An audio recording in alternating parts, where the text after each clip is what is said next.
Scene 1. Late at night, Mara is in a little cabin surrounded by trees. She is tired and scared, with sweat running down her face. She hurries to nail planks across the door, barely believing her shaking hands will be fast enough. Scene 2. The door Mara is working on looks brittle and ancient. It has a tiny peephole, just barely wide enough for one eye, covered by a creaky wooden flap. Mara glances at it with dread. Scene 3. From somewhere behind the door, Mara hears the tiniest scraping noise, so soft that she wonders if she imagined it. She freezes, her breath stuck in her throat. Scene 4. Mara slams the last plank into place and falls to the floor, trying to quiet her panicked breathing.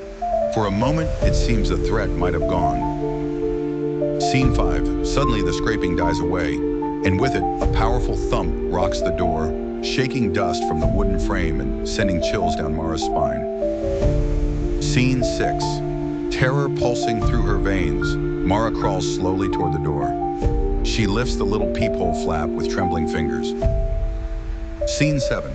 Through the peephole, there is nothing, only deep, endless blackness. Mara quickly shuts the flap, fear mounting higher.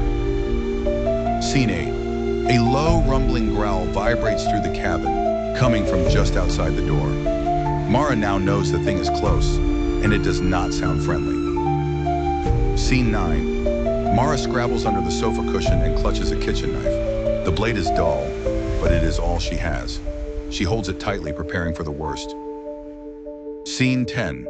From the door, a splinter of wood falls away and clatters to the ground, leaving a thin, jagged crack.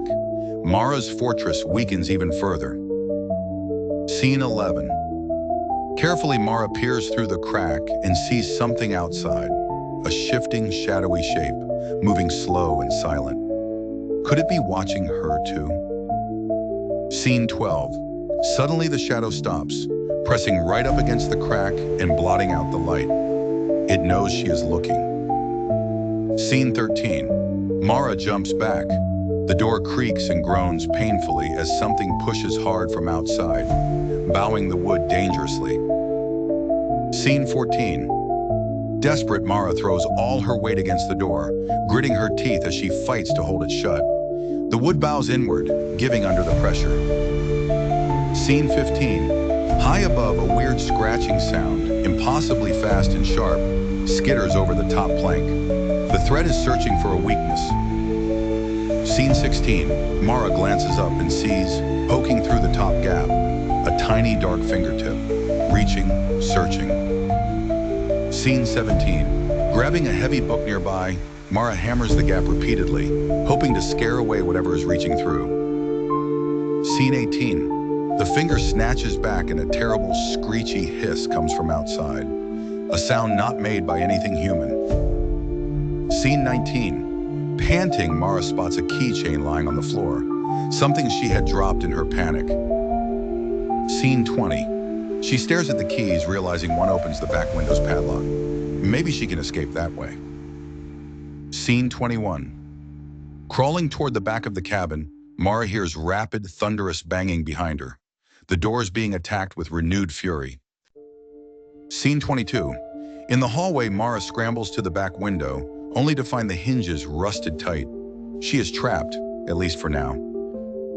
Scene 23. Using every ounce of strength, Mara pries the window open. The old metal grinds and shrieks, echoing through the cabin. Scene 24. The pounding at the main door abruptly stops.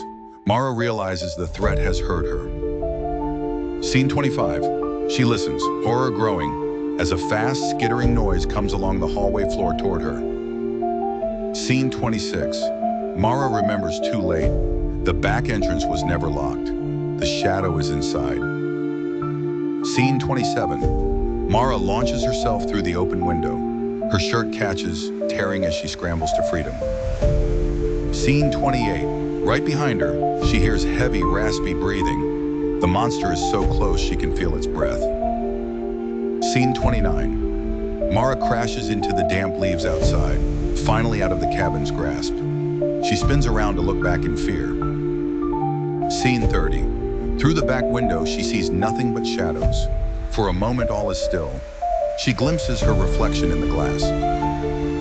Scene 31. But wait, her reflection doesn't move like she does. It's taller, stretched, and its hand waves goodbye in a slow, eerie motion. Mara stares, frozen with terror. Scene 32. Screaming, Mara bolts into the forest. Behind her, the cabin door slowly opens with a quiet creak, inviting whatever's inside out into the world. Fade out.